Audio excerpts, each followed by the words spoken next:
नमस्कार, जनतंत्र टीवी देख रहे हैं आप। मैं हूं आपके साथ कोमल गंगवा। शुरुआत करेंगे अपना उत्तराखंड की। तो देहरादून में उत्तराखंड के CM Pushkar Singh Dhami startup grand challenge कार्यक्रम में शामिल हुए हैं और इस दौरान सीएम धामी ने कहा कि मैं पीएम मोदी को धन्यवाद देता हूं। उनके पीएम बनने के बाद देश के हर क्षेत्र में नवाचार आया है। जिन नौजवानों के पास साधन नहीं है, उनकी प्रतिभाओं को मोदी जी ने अवसर दिया है।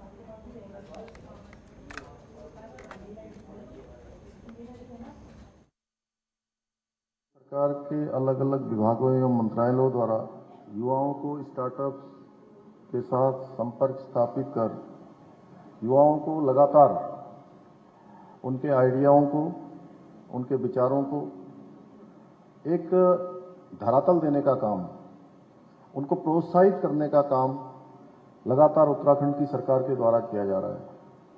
मैं धन्यवाद देना चाहता हूं हमारे देश के यशस्वी प्रधानमंत्री मोदी जी का। उनके प्रधानमंत्री बनने के बाद देश के अंदर कोई सेक्टर ऐसा नहीं है जिस सेक्टर में नवाचार ना आया हो, नए आइडिया ना आए हो, कि नौजवान जिनके पास अपने साधन नहीं है, जिनके माता पिता कोई बहुत बड़ा काम नहीं करते हैं, लेकिन अगर उनके अंदर प्रतिभा है तो उनको, उनकी प्रतिभाओं को भी काम करने का अवसर अगर किसी ने प्रदान किया है तो हमारे देश के यशस्वी प्रधानमंत्री मोदी जी ने किया है। और केदारनाथ की तरह बद्रीनाथ धाम को उसके दिव्य और भव्य स्वरूप में निखारने के लिए मंदिर की सुरक्षा पर विशेष ध्यान दिया जा रहा है। धाम की महायोजना तैयार करने के दौरान मंदिर के दाहिनी ओर की दीवार पर हल्की सी दरार दिखी है। पर्यटन सचिव दिलीप जावलकर के मुताबिक भारतीय पुरातत्व सर्वेक्षण इसकी मरम्मत करवाएगा और इसके लिए एएसआई ने 5 करोड़ का एस्टिमेट तैयार किया है। उन्होंने ये भी बताया कि मंदिर के पीछे स्थित ग्लेशियर से सुरक्षा के लिए दीवार का निर्माण कराया जाएगा।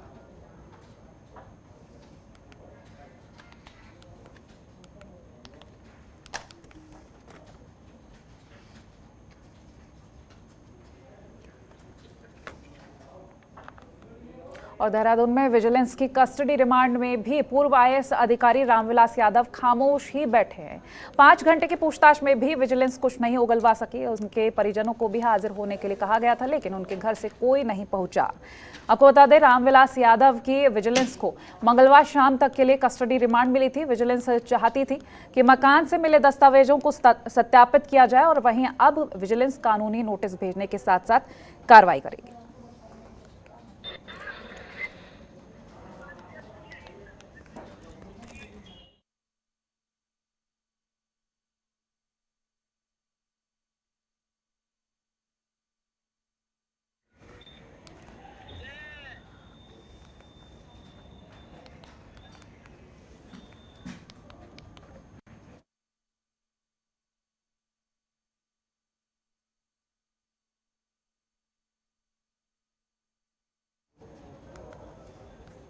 और देहरादून में यमुना कॉलोनी स्थित शासकीय आवास पर खेल और युवा कल्याण मंत्री रेखा आर्य ने खेल विभाग के अधिकारियों के साथ समीक्षा बैठक की है। बैठक में मंत्री रेखा आर्य ने पहले खेल विभाग में किए गए कार्यों की प्रगति रिपोर्ट के बारे में जानकारी ली और इस दौरान मंत्री ने कहा कि मुख्यमंत्री पुष्कर सिंह धामी के खेल विभाग की जो भी घोषणाएं हैं, जिनमें खेल मैदान भी शामिल हैं, वो कार्य कहां तक पहुंचे हैं। साथ ही ऐसे खेल के मैदान जिनमें जमीन संबंधी मामलों में तकनीकी पेच देखने को मिल रहे हैं, इसको लेकर विभाग को निर्देशित किया है। देखिए, खेल वेबसाइट होनी चाहिए और अपडेट होनी चाहिए और खिलाड़ियों को जब वो वेबसाइट खोलें तो उसमें संपूर्ण जानकारी होनी चाहिए। इसके निर्देश पूर्व की बैठक में भी हमने दिए थे, लेकिन आज मुझे फिर जब मैंने इस विषय को छेड़ा तो समीक्षा करी तो वेबसाइट पूर्णतः अपडेटेड नहीं था, जिसके लिए मैंने विभाग के अधिकारियों से नाराज़गी व्यक्त करी है और एक किसी व्यक्ति को जिम्मेदारी देते हुए खेल के संदर्भ में सारी चीज़ें जो हैं वो अपडेट होनी चाहिए, चाहे वो अधिकारियों के नंबर हो, कोचेस के नंबर हो, हमारी पॉलिसीज़ हो, हमारे संबंधित जियो हो, हमारे यहाँ पर चल रही व्यवस्थाएं हों, वो सारी जानकारी एसोसिएशन के रिगार्डिंग हो, कितने एकेडमीज़ हैं, किस किस के एकेडमी कहाँ कहाँ हैं, ये सारी चीज़ों की जानकारी वेबसाइट में अपडेट करने के निर्देश दिए हैं। और बारिश पहाड़ों से लेकर मैदान तक आफत बनकर टूट रही है। लगातार हो रही बारिश से नदी नाले उफान पर आ गए हैं और सड़कें मलबे से पटी हैं, जबकि कई घरों में पानी घुसने से जनजीवन अस्त व्यस्त हो गया है। प्रदेश में कई जगह सड़कें बंद होने से आवाजाही भी ठप हो गई है। बता दें केदारनाथ हाईवे सुचारू है, लेकिन बद्रीनाथ हाईवे सिरहो बगड़ में बंद है और वहीं यमुनोत्री हाईवे को खोलने की कोशिश की जा रही है। पौड़ी रामनगर राष्ट्रीय राजमार्ग पर पौबो बाजार से आगे और पुल से पीछे सड़क पर बोल्डर गिर गया, इसकी वजह से रास्ता बाधित हो गया है। तो वहीं टिहरी में भारी बोल्डर पत्थर की चपेट में एक कार किया गया और ऐसे घटना में एक की मौत हो गई है और 3 लोग घायल बताए जा रहे हैं।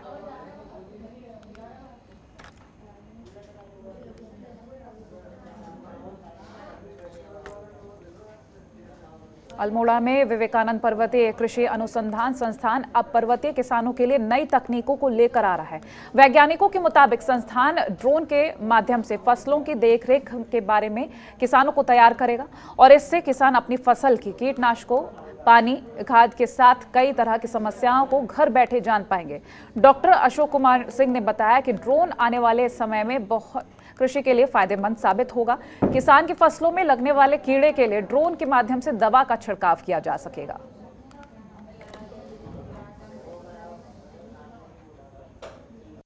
कि ड्रोन का आगे आने वाले दिनों में कृषि के क्षेत्र में बहुत महत्वपूर्ण भूमिका होगी। चाहे हमें फसलों में कौन सी बीमारी लगी है उसका पता करना हो, उसके नियंत्रण के लिए दवा का छिड़काव करना हो। अब टेक्नोलॉजी इतनी अच्छी आ गई है कि ड्रोन में लगे सेंसर के द्वारा आपको ये पता चल जाएगा कि आपके धान के खेत में कहाँ पर तेला या चेपा लगा हुआ है। और इसके बाद दूसरी बार जब ड्रोन टंकी में दवा लेकर के उड़ेगा तो उसके मेमोरी में बात रख दी जाएगी, फिर वो उसका नोजल जो है स्प्रेयर का वहीं खुलेगा जहाँ पर कि कीड़ा लगा हुआ है। इस तरह से प्रिसीशन एग्रीकल्चर में, दक्षतापूर्ण खेती में और जितने हमारे कृषि के इनपुट्स हैं उनके सही उपयोग के लिए ड्रोन की बहुत महत्वपूर्ण भूमिका आगे आने वाले दिनों में होगी। और वन विकास निगम के अध्यक्ष और सीएम के लिए सीट छोड़ने वाले कैलाश गहतोड़िया ने 2 टूक कहा कि 1 साल में निगम को सुधार दूंगा, नहीं तो मैं खुद भी पद छोड़ दूंगा। नैनीताल में पत्रकारों से बातचीत करते हुए अध्यक्ष वन विकास निगम ने कहा कि राज्य में वन निगम की आय बढ़ाने के लिए प्लान तैयार किया जा रहा है, जिसमें जड़ी बूटी खनन, जंगलों की लकड़ी बड़ी आय का जरिया है। यूपी के लोग एक जड़ से 4 लाख कमा लेते हैं, तो हम क्यों नहीं कमा सकते। नैनीताल क्लब में बैठक के दौरान कैलाश गहतोड़ी ने कहा कि यूपी के साथ भी करोड़ों की संपत्ति का बंटवारा नहीं हो सका है, अगर वो मिलता है तो राज्य को बढ़ा। लकड़ी का सबसे बड़ा व्यवहार करता है निगम, उसमें बहुत संभावनाएं हैं। मैंने जैसा पहले भी कहा कि रॉ मटेरियल बेचने के बजाय हमने अगर तैयार बना करके कुछ चीज़ बेचेंगे तो मेरे ख्याल से निगम की आय और बढ़ेगी। मैं पहले भी मेरा कौंसल मैंने अपने विचार भी रखे हैं और अधिकारियों से उसमें डिस्कशन भी किया है कि हम फल क्षेत्र में उत्तराखंड वन निगम का नाम बहुत अच्छे स्तर पर ले जाना चाहते हैं, क्योंकि हमारे यहाँ लोग यहाँ से लकड़ी ले जा करके मध्य प्रदेश ले जाते हैं या किसी और प्रदेश में ले जाते हैं, वो अपने प्रदेश की ब्रांडिंग करते हैं। और ईद उल जुहा के मद्देनजर लालकुआं कोतवाली परिसर में पुलिस और जिला प्रशासन के तरफ से अमन कमेटी के साथ बैठक की गई। इसमें मौजूद पुलिस क्षेत्र अधिकारी शांतनु पाराशर ने त्योहारों को सकुशल संपन्न कराने के लिए जरूरी दिशा निर्देश दिए हैं और कहा है कि ईद उल जुहा पर्व पर रोशन मस्जिद में ईद की नमाज के दौरान न्यायालय के दिशा निर्देशों, लाउड स्पीकर का प्रतिबंध रहेगा और नमाज के बाद कुर्बानी स्थलों पर साफ सफाई का विशेष ध्यान रखा जाएगा। साथ ही त्योहारों के मौके पर विद्युत आपूर्ति और जल आपूर्ति सुचारू रूप से रहे, इसके लिए बैठक में मौजूद संबंधित विभाग के अधिकारियों को दिशा निर्देश दिए हैं।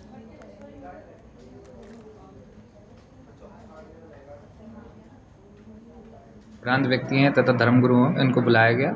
इसमें ईद से संबंधित जो भी हमारे न्यायालय संबंधित निर्देश हैं तथा शासन संबंधित जो निर्देश हैं तथा पूर्व में जो हमारी व्यवस्था रही है उस संबंध में उनको अवगत कराया गया है तथा जो व्यवस्था संबंधित उनकी परेशानियां थी या जो सुझाव थे उनको संबंधित विभाग, जिसमें नगर पंचायत, जल और बिजली, तो इन विभागों को बताया गया। प्रशासन भी इस मीटिंग में मौजूद था, तो इस संबंध में सुनिश्चित किया जाएगा कि जो त्यौहार है जैसा रूल्स के हिसाब से तथा और सुख शांति और अच्छे से बनाया जाए, जिससे किसी और धर्म विशेष और किसी जाति विशेष को परेशानी ना आए। नैनीताल, मल्लीताल, कोतवाली में उप जिलाधिकारी की अध्यक्षता में पीस कमेटी की बैठक आयोजित की गई है। इसमें उप जिलाधिकारी प्रतीक जैन ने मुस्लिम समुदाय के साथ बैठक कर ईद उल जुहा शांतिपूर्ण और सौहार्दपूर्ण तरीके से मनाने की अपील की है। अगले हफ्ते 10 जुलाई को ईद उल जुहा का त्यौहार आने वाला है और इसी वजह से हमने आज ये पीस कमेटी की बैठक रखी, जिसमें मैं CO Nainital, SO Tallital, EO Nagar Palika और शहर के सभी सम्मानित नागरिक मीडियाकर्मी सब आमंत्रित थे। तो हमने ईद उल जुहा पे जो प्रशासन की व्यवस्था रहेगी, ट्रैफिक डाइवर्जन को लेके, नमाज कहाँ पढ़ी जाएगी, ये सभी मुस्लिम समुदाय के लोगों से डिस्कस किया गया, उनकी इच्छाएं जानी गई और जो अनेक तरह की समस्याएं आती हैं, जो भी उनकी रिक्वायरमेंट्स होती है, उनको समझा गया। उधम सिंह नगर के खटीमा में विकासखंड परिसर में प्रधानमंत्री रोजगार सृजन कार्यक्रम के तहत मुख्यमंत्री स्वरोजगार योजना नैनो के तहत बहुउद्देशीय शिविर का आयोजन किया गया। इस शिविर में उधम सिंह नगर के जिलाधिकारी युगल किशोर पंत ने अध्यक्षता करते हुए लोगों की समस्याएं सुनी, साथ ही समस्याओं का मौके पर ही निस्तारण भी किया है और वहीं बाकी समस्याओं के निस्तारण के लिए संबंधित अधिकारियों को मौके का निरीक्षण करके समाधान करने के निर्देश दिए हैं।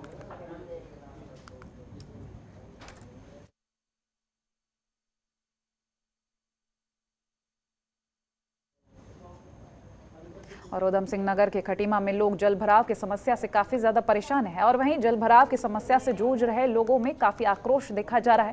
आक्रोशित लोगों ने अपनी समस्या को लेकर खटीमा एसडीएम को एक ज्ञापन सौंपा है और ज्ञापन में कहा है कि बरसात के पानी के कारण जल भराव बना हुआ है, जिसमें शिविर का गंदा पानी भी मिला हुआ है। जल भराव की सड़न और बदबू से गंभीर बीमारी का खतरा बना हुआ है। घर से बाहर निकलना और बच्चों का स्कूल जाना भी दूभर हो गया है। इस मामले में खटीमा एसडीएम रविंद्र बिष्ट ने बताया कि नाले और नालियों पर लोगों द्वारा अतिक्रमण के कारण खटीमा में जल भराव की समस्या है। उन्होंने बताया कि ईओ के निर्देशित करने के बाद स्थलीय निरीक्षण कर जल निकासी की व्यवस्थाएं की जाएं। देखिए, जल भराव की स्थिति लगभग खटीमा में काफ़ी जगह हुई है। अभी तो बारिश की शुरुआती है। इसमें कई जो मेन कारक उसका ये है कि लोगों के द्वारा जहाँ पर पानी की निकासी होती थी उन नाले नालियों को पाट कर अतिक्रमण कर दिया गया है। फिर भी अभी हमारे क्योंकि वहाँ पर जल भराव होने से काफ़ी गंदगी भी हो रही है और बीमारी होने की भी संभावना है, इसलिए हमने ईओ को निर्देशित कर दिया है कि वो वहाँ पर जाकर देखें और किस तरह से जल निकासी की जाती है उसकी व्यवस्था करें। पानी जो है बहुत गंदा भर चुका है, हर प्लॉट में, रोड में, रास्ते में, हर जगह पानी भरा हुआ है।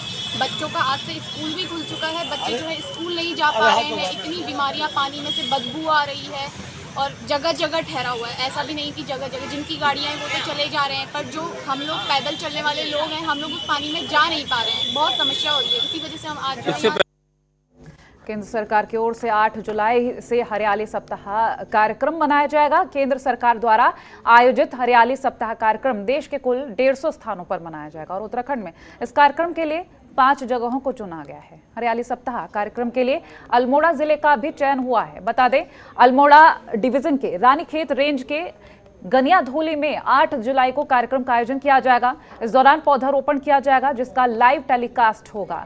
इसमें वन विभाग के अलावा प्रशासन, आर्मी के जवान, स्कूली छात्र छात्राएं, ग्रामीण और स्थानीय लोग पौधारोपण करेंगे। केंद्र सरकार द्वारा एक हरियाली सप्ताह का कार्यक्रम का आयोजन किया जाना है, जिसमें पूरे उत्तराखंड में 5 जगहों पर ये हरियाली सप्ताह का उद्घाटन कराया जाएगा, जिसमें कि अल्मोड़ा जनपद को भी चयनित किया गया है। इसके अंतर्गत अल्मोड़ा डिवीज़न के रानीखेत रेंज में गनियाधोली नामक स्थान पर दिनांक 8 जुलाई को प्रातः 10:30 बजे से लेकर 12 बजे तक हरियाली सप्ताह मनाया जाएगा, जिसकी लाइव स्क्रीनिंग और लाइव टेलीकास्टिंग भी की जाएगी। इसमें जो है क्षेत्रांतर्गत विभिन्न विद्यालयों, महाविद्यालयों तथा क्षेत्रवासियों को भी आमंत्रित किया जा रहा है तथा एसएसबी आर्मी के लोगों से भी सहयोग लिया जा रहा है और जिला प्रशासन तथा अन्य रेखी विभागीय के लोगों को भी आमंत्रित किया जा रहा है, ताकि वो इस मुहिम को एक मिशन के रूप में चलाते हुए जनसहभागिता के साथ हम इसको बड़े पैमाने पर सफल बना सकें। और विकासनगर के सहसपुर के नंदा की चौकी कोल्हू पनी मलिन बस्ती नदी किनारे है, जिसकी वजह से बारिश के मौसम में वहां रहने का खतरा और ज्यादा बढ़ जाता है। वहीं विकासनगर एसडीएम ने बताया कि सभी जगह अलर्ट जारी कर दिया गया है। इसमें विकासनगर के सभी क्षेत्र के नगर पालिका क्षेत्र और लेखपाल को भी सभी जगह जाकर बुनियादी कराकर इसकी जानकारी लोगों तक पहुंचाने की जिम्मेदारी दी है। और वहीं एसडीएम ने बताया कि जो लोग खुद सुरक्षित जगह पर जा सकते हैं वो चले जाएं और जिनके पास कोई और साधन नहीं है उनके लिए कुछ भवन को चिन्हित कर लिया गया है जहां पर उनको सुरक्षित रखा जा सके।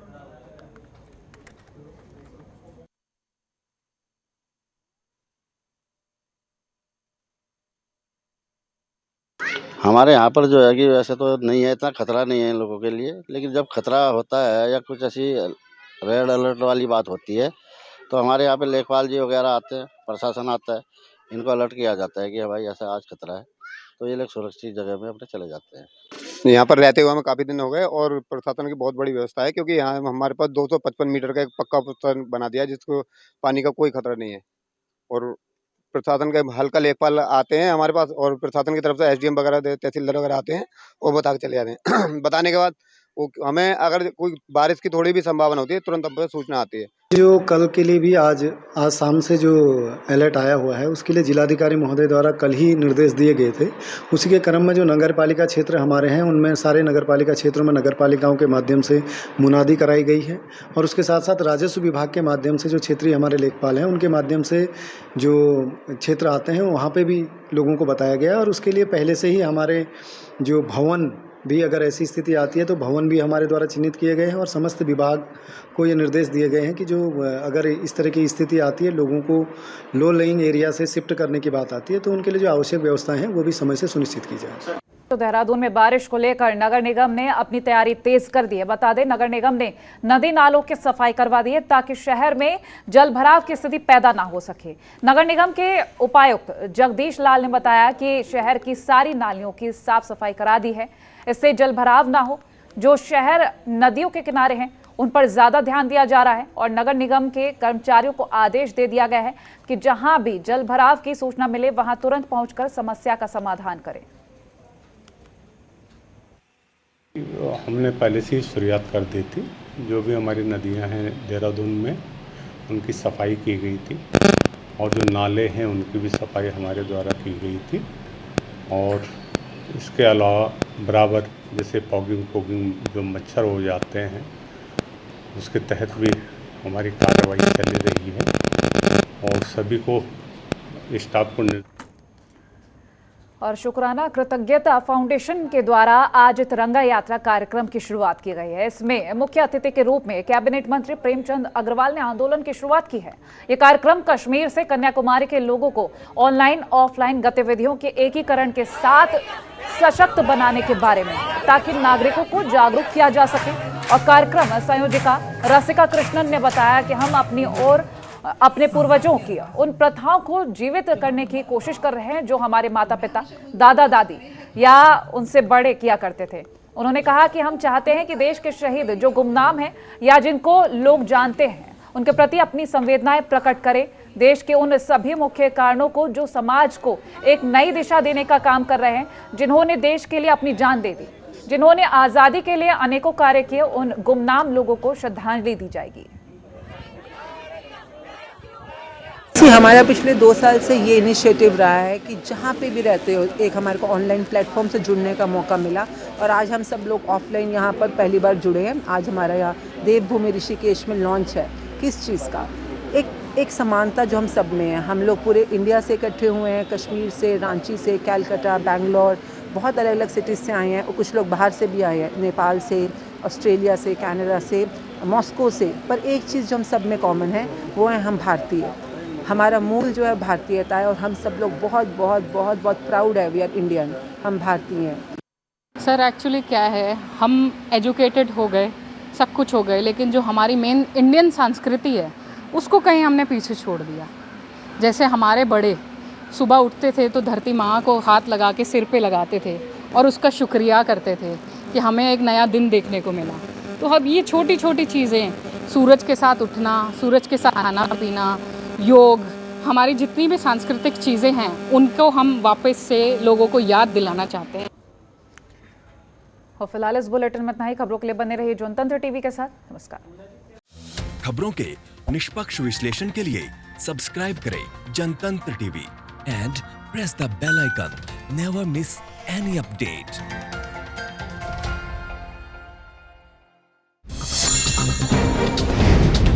डाउनलोड कीजिए जनतंत्र टीवी ऐप को, जो कि अवेलेबल है गूगल प्ले और ऐप स्टोर पर। अधिक जानकारी के लिए अभी डाउनलोड करें